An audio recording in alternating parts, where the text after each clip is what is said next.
Envoyé au Gabon par le ministère des Affaires étrangères pour un contrat d'1 an auprès de Léon Mba, Jacques Pigault a toujours son bureau au palais présidentiel 50 ans plus tard. L'attachement est viscéral et total l'incapacité de résister aux présidents africains qui ne rêvent que d'établir des liens familiaux indissolubles pour mieux s'attacher ces Français que la métropole a placés à leur côté. Mais pour la population gabonaise, la décolonisation est un mythe et le président une potiche au service de l'ancienne métropole. Le 19 février 1964, une centaine de militaires s'emparent du chef de l'État, Léon Mba, et le traînent à la télévision pour qu'il annonce lui-même sa destitution. Ayant envahi puis mis à sac le palais présidentiel dans la nuit de lundi à mardi, des éléments de l'armée gabonaise s'emparaient de la personne du président Léon Mba, qui était contraint de démissionner mardi matin.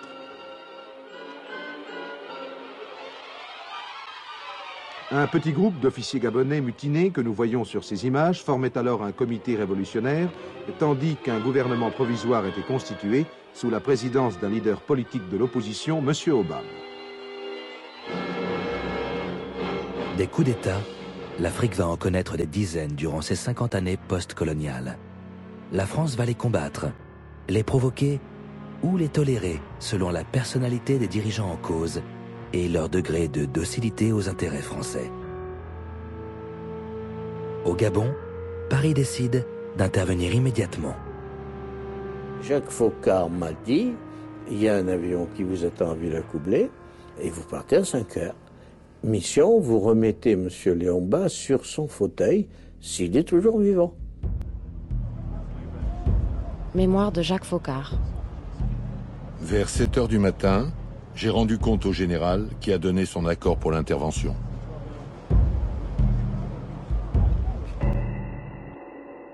Mémoire de Maurice Robert.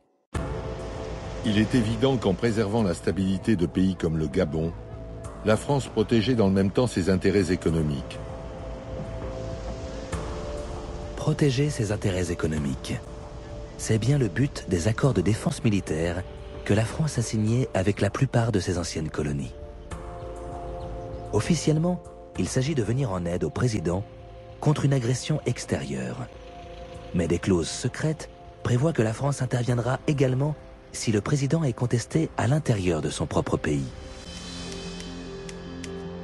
En contrepartie de cette assurance anti-subversion, les mêmes clauses secrètes obligent le pays signataire à donner la priorité à la France pour la fourniture des matières premières dites stratégiques. Pétrole, uranium, manganèse, etc. On ne saurait être plus clair. Léon Mba, retrouvé dans un village en forêt par les militaires français, est ramené à Libreville, la capitale. J'entendais la mort, cette faucheuse de personnes. Je l'ai vue de près. J'étais à 1 millimètre de la mort. Et je ne sais par quel miracle, je me trouve au milieu de vous. Ce président est décidément bien fragile. Il va falloir l'encadrer. À partir de là, il s'est agi pour nous d'assurer sa sécurité. C'est comme ça que nous avons décidé de créer une garde présidentielle. Et d'ailleurs, nous avons confié cette garde à un ancien du SDECE, qui était également un ami à moi, Bob Malouvier. C'est lui qui a créé entièrement la garde présidentielle du président Léon Mba. Foccart m'a téléphoné, il m'a dit, il faut que tu t'en occupes. Tu rentres au palais, tu abandonnes ce que tu fais là, et puis tu reprends du service. Voilà. Il fallait un encadrement. Je suis allé voir le préfet de police à Paris.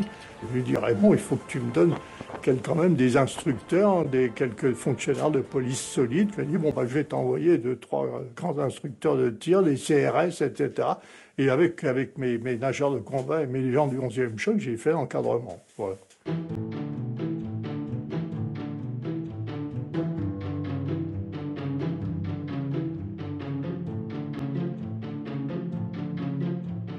C'est pas évident de prendre des gens qui viennent de leur cambrousse et de leur expliquer comment on doit organiser, protéger un président, voire un voyage officiel.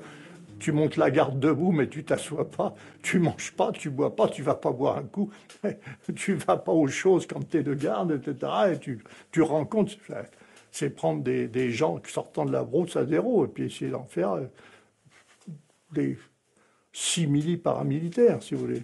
Donc ça se fait lentement. Mais protéger le président d'un éventuel nouveau coup d'État ne suffit pas. Jacques Foccart décide de le contrôler au plus près par un de ses hommes de confiance. Monsieur Foccart me convoque dans son bureau et me dit « Maurice, vous partez au Gabon, comme ambassadeur. » Monsieur Foccart avait donc le pouvoir de nommer les ambassadeurs. Le pouvoir de désigner les gens qui devaient être nommés ambassadeurs. Entre le nouvel ambassadeur et son patron occulte, Jacques Foccart, la ligne est directe. La cellule Afrique de l'Élysée est un État dans l'État qui court-circuite les instances étatiques traditionnelles. Bien des fois, Hier avec lui, et le président, et ensuite même le président Bongo, me demandait quelquefois d'être le porte-courrier pour aller négocier avec lui.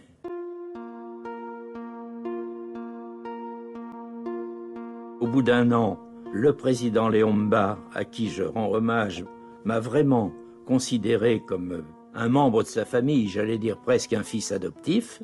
Il m'a dit, votre famille ici, il n'y en a pas, c'est vous et moi, nous sommes de la même famille. Du décollage de Libreville jusqu'à la côte, aucun problème, c'est un vol de nuit normal, si ce n'est qu'il faut qu'on monte plus haut que d'habitude, parce que quand on arrive à la côte, là il y a les batteries de Desserra. Jacques Thiébaut est pilote, depuis des années, dans la seule compagnie aérienne gabonaise. Il accepte, par goût du risque et de l'argent, de convoyer les armes du Gabon au Biafra, qui est soumis à un blocus total. Donc on rentrait là sur le réduit biafrais, on faisait une approche aux instruments, piste complètement éteinte, dans le noir absolu, et quand on arrivait à 500 pieds, c'est-à-dire à 150 mètres en finale, quoi, hein, là on demandait l'éclairage de la piste. On se posait, ils éteignaient la piste et nous on roulait avec la moitié d'un phare, quoi, de sortie. Là on arrivait, on déchargeait l'avion et on essayait de faire le plus rapidement possible, quoi, pour rester le moins longtemps.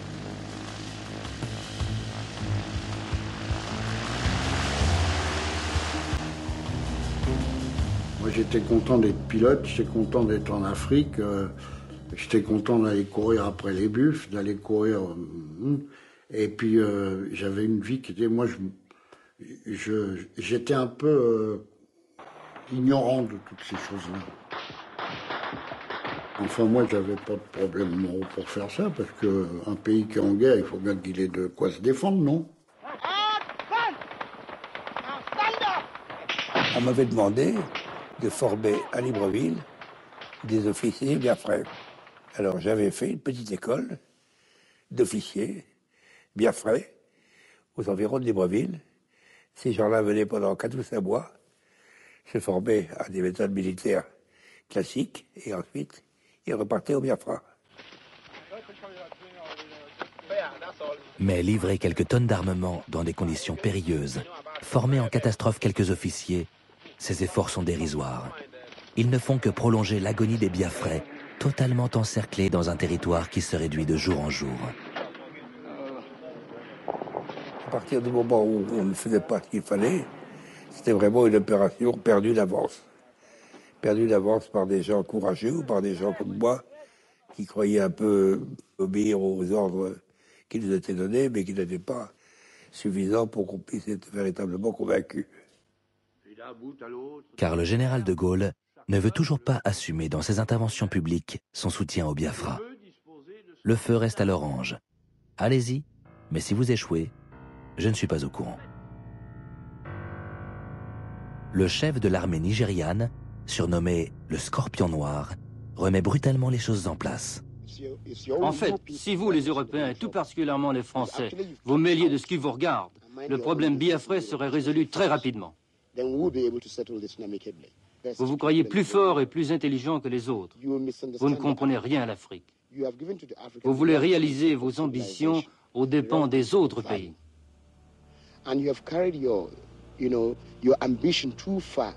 at the expense of so many countries and so many lives. Dans ce qu'on appelle désormais le réduit Biafrais, les morts d'enfants ne se comptent plus.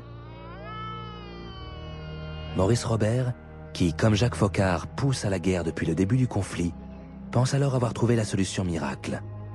Il faut mobiliser l'opinion publique française pour amener le général de Gaulle à véritablement s'engager. Et pour cela, jouer sur les mots. La guerre du Biafra va désormais s'appeler un génocide perpétré par les Nigérians contre le peuple biafrais. Mémoire de Maurice Robert. Nous voulions un mot choc pour sensibiliser l'opinion. Nous aurions pu retenir celui de massacre ou d'écrasement. Mais génocide nous a paru plus parlant. Nous avons communiqué à la presse des renseignements précis sur les pertes biafraises et avons fait en sorte qu'elle reprenne rapidement l'expression génocide. Le journal Le Monde a été le premier, les autres ont suivi. Mais il est trop tard. Les jeux sont faits. Écrasés par la puissance de feu de l'ennemi, les Biafrais livrent un combat qui semble maintenant désespéré. Le conflit